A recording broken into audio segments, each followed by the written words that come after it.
नमस्कार, मैं हूं नीलू।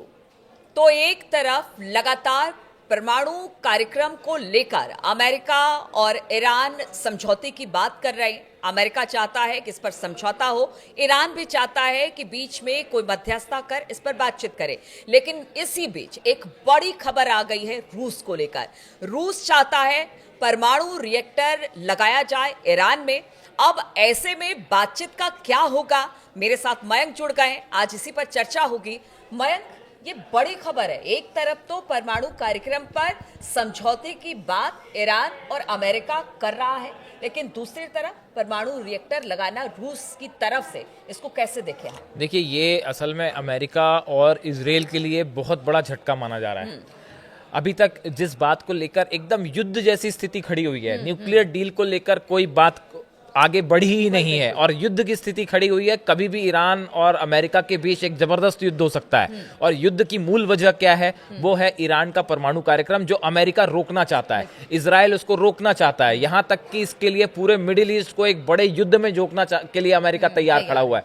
ऐसी स्थिति के बीच ये खबर आ रही है कि रूस जो है वो ईरान में परमाणु रिएक्टर्स लगाने पर, परमाणु यूनिट्स लगाने पर विचार कर रहा है, न्यूक्लियर यूनिट्स लगाने पर विचार कर रहा है। ये अपने आप में अमेरिका और इजराइल के लिए एक बहुत ही बड़ा सेटबैक से कम नहीं है। देखिए, जिस परमाणु कार्यक्रम को लेकर अमेरिका सैंक्शंस लगाने की बात कर रहा है, अपने वॉर प्लेन्स भेज रहा है, ऐसे स्थिति में रूस की तरफ से ये संकेत मिलना कि भाई हम जो है वो ये प्लान कर रहे हैं कि वहां पे आपके जो न्यूक्लियर रिएक्टर्स हैं उसमें हम मदद करें या अपनी तरफ से कुछ न्यूक्लियर प्लांट्स लगाएं।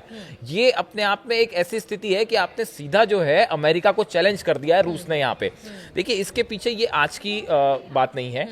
ये जनवरी इस साल 2025 में जनवरी में जब ईरान और रूस के बीच एक बड़ा समझौता हुआ था, ये तब की बात है। अब ईरान के जो राष्ट्रपति हैं वो रूस के दौरे पे गए थे, पेजेश्कियान। वहां पे जनवरी में रूस और ईरान के बीच में एक बड़ा समझौता हुआ, जिसको ये कहा गया कि भाई ये 20 साल के लिए ये एक विजन अब हम आगे शेयर कर रहे हैं। और उस समझौते के बाद, देखिए, उस समझौते के बाद इसको एक रणनीतिक स्ट्रैटेजिक पार्टनरशिप की तरह लिया गया कि इस पूरे ओवरऑल दोनों की बायलैटरल जो रिलेशनशिप है ईरान और रूस का, उसको कहा गया कि ये एक स्ट्रैटेजिक पार्टनरशिप अगले 20 सालों का विजन हम तय कर रहे हैं। और इसमें जो है कई क्षेत्रों में आपस में सहयोग की जब बात हुई, उसमें से एक मुद्दा जो था वो परमाणु न्यूक्लियर प्रोग्राम को भी लेके था। अब देखिए, ये जो विदेश मंत्री हैं अब्बास अराक्ची, ये मैं जनवरी 2025 की बात कर रहा हूँ। उन्होंने इस मुलाकात के बाद उन्होंने जो है वो रूस के राष्ट्रपति व्लादिमीर पुतिन से उनकी मुलाकात हुई, ईरान के जो राष्ट्रपति हैं इनकी मुलाकात हुई।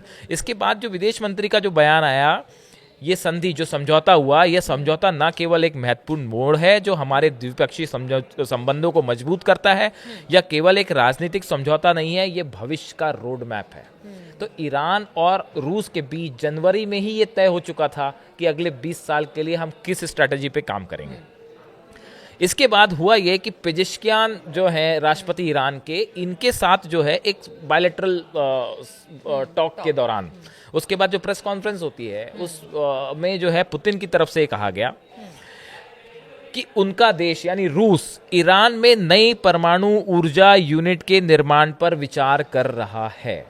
अच्छा। न्यूक्लियर एनर्जी की जो यूनिट्स हैं इसके निर्माण पर विचार कर रहा है, यानी रूस ईरान में न्यूक्लियर एनर्जी क्रिएट करने के लिए प्लांट्स लगाएगा। चाह रही हूँ, जिस तरह से आपने कहा कि जनवरी में ही ये सब सारी चीजें हो गई, प्रेस कॉन्फ्रेंस हुआ, उसमें रूस की तरफ से ये कह दिया गया, क्या उसी समय से अमेरिका के कान खड़े हो गए कि अगर रूस मदद करता है परमाणु कार्यक्रम में, तो फिर ये उसके लिए अच्छा नहीं होगा कि इजराइल के लिए ये अच्छा बढ़िया नहीं होगा? सवाल है आपका। ये बढ़िया सवाल है कि ट्रंप आखिर इतने एग्रेसिव क्यों है सत्ता में आते साथ। क्यों ईरान के परमाणु कार्यक्रम को इतनी, मतलब हालांकि ट्रंप का देखिए रुख पहले भी एग्रेसिव रहा है ईरान को लेकर, जब भी ट्रंप सत्ता में रहे हैं तो ईरान के खिलाफ रहे। हाँ, ये इस बात को लेके कोई कासिम सुलेमानी की जो हत्या थी उनको अभी जो है ट्रंप एडमिनिस्ट्रेशन से उसको जोड़ के देखा जाता है, ऐसे कुछ एक्सपर्ट्स कहते हैं।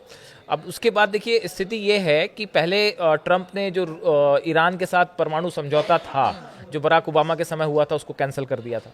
उसके बाद अब ये जो आपने सवाल पूछा कि क्या ये जो जनवरी में बायलैटरल टॉक हुआ ईरान और रूस का, और उसके बाद व्लादिमीर पुतिन का ये कहना कि साहब हम ईरान में न्यूक्लियर एनर्जी यूनिट्स लगाना चाह रहे हैं, उन्होंने न्यूक्लियर रिएक्टर नहीं कहा, रूस ने उसको न्यूक्लियर एनर्जी यूनिट्स कहा है। तो न्यूक्लियर एनर्जी जब बन रही है तो उस न्यूक्लियर एनर्जी का इस्तेमाल तो कुछ भी हो सकता है, उसका इस्तेमाल तो हथियार बनाने में भी हो सकता है और बिजली जलाने में भी हो सकता है। तो देखिए किसी भी तरह का न्यूक्लियर कोऑपरेशन रूस और ईरान के बीच होना, ये अमेरिका और इजराइल के लिए एक बहुत बड़ा झटके से कम नहीं। और दूसरी चीज़ देखिए क्या है कि जो ये न्यूक्लियर एनर्जी है, न्यूक्लियर आप जब हथियारों की बात करते हैं उसके लिए तो रूस भी ये इस बात को तैयार है, और ईरान लगातार कह रहा है कि भाई हम जो है वो अपना परमाणु कार्यक्रम आगे नहीं बढ़ा रहे, हम कोई हथियार नहीं बना रहे, लेकिन हमारी जो अपनी खुद की नीड्स हैं, भाई आपको देश में बिजली सप्लाई करनी है, उद्योगों के लिए बिजली की जरूरत है, अलग अलग कारखानों के लिए बिजली की जरूरत है, इसके लिए हमको जो है अपने न्यूक्लियर पावर प्लांट्स की जरूरत है। तो हमारे उस कार्यक्रम को तो आगे बढ़ाना ही है हमें। लेकिन अगर आप ये धमकी देंगे साहब कि हम आपके ऊपर जो है हमले कर देंगे, आपके न्यूक्लियर पावर प्लांट्स पर अटैक कर देंगे, तो ऐसी स्थिति में फिर जो है हमको एक परमाणु डिटरेंट बनाना जरूरी हो जाता है, हमारे को एक हथियार बनाना जरूरी हो जाता है। कल को आपने इराक की तरह अगर हम पे हमला कर दिया तो फिर हम अपनी रक्षा करेंगे नहीं करेंगे। अब ऐसी स्थिति में देखिए रूस और ईरान के बीच में एक जो बड़ी गैस पाइपलाइन की भी चर्चा हो रही, जो अजरबैजान से होके बिछाई जाएगी, ये भी अपने आप में एक बहुत बड़ा मुद्दा है। तो देखिए ईरान और रूस के बीच जो स्ट्रैटेजिक पार्टनरशिप है, ये सिर्फ हथियारों के आदान प्रदान तक सीमित नहीं है, ये आर्थिक लेवल पे इस पूरे मिडिल ईस्ट में एक बहुत बड़ी भूमिका निभाती है। जो गैस सप्लाई होती है, गैस, रूस के पास जो गैस है, जो एक्स्ट्रा गैस थी वो ईरान ने खरीदी, ईरान की तरफ से ऑयल जो है वो रूस को भेजा गया।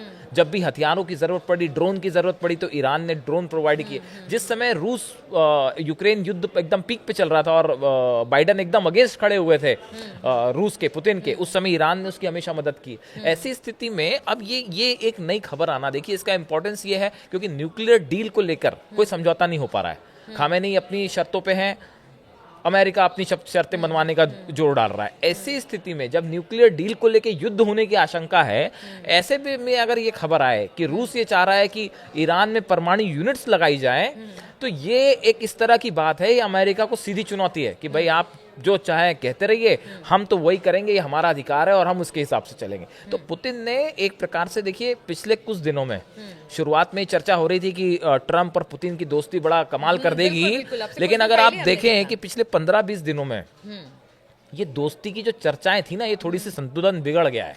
और अब जो है वो ईरान को लेकर रूस का जो एक खुला समर्थन जो है, जिसका हमने पिछले वीडियो में जिक्र किया, वो एकदम खुले तौर पे सामने आ गया। और ऐसे में ये न्यूक्लियर डील की किसी तरह न्यूक्लियर यूनिट्स ईरान में लगाने की बात करना, ये इस पूरे इलाके का साफ संदेश पुतिन की तरफ से दिया जा रहा है कि भाई पहला तो ईरान हमारा मित्र है, इस पे हमले की तो आप सोचिएगा भी मत। और अगर आप ये चाहते हैं कि अपनी कंडीशंस लगा के, शर्तें लगा के किसी तरह से रोक लोगे आप ईरान को, तो हम उसको सपोर्ट करने के लिए तैयार हैं। जिस न्यूक्लियर एनर्जी की आप बात कर रहे हैं, हम वहां पे यूनिट्स लगाने के लिए तैयार हैं। तो ये बड़ा संदेश पुतिन ने दिया। बिल्कुल, तो रूस न्यूक्लियर यूनिट लगाने की बात कह रहा है ईरान में। अब देखिए ईरान और रूस की ये दोस्ती क्या रंग लाती है और किस तरह से अमेरिका के लिए लगातार रूस और ईरान की दोस्ती चिंता का सबब बनी हुई है। इस पर लगातार हमारी नजर बनी रहेगी। आप बने रहिए हमारे साथ।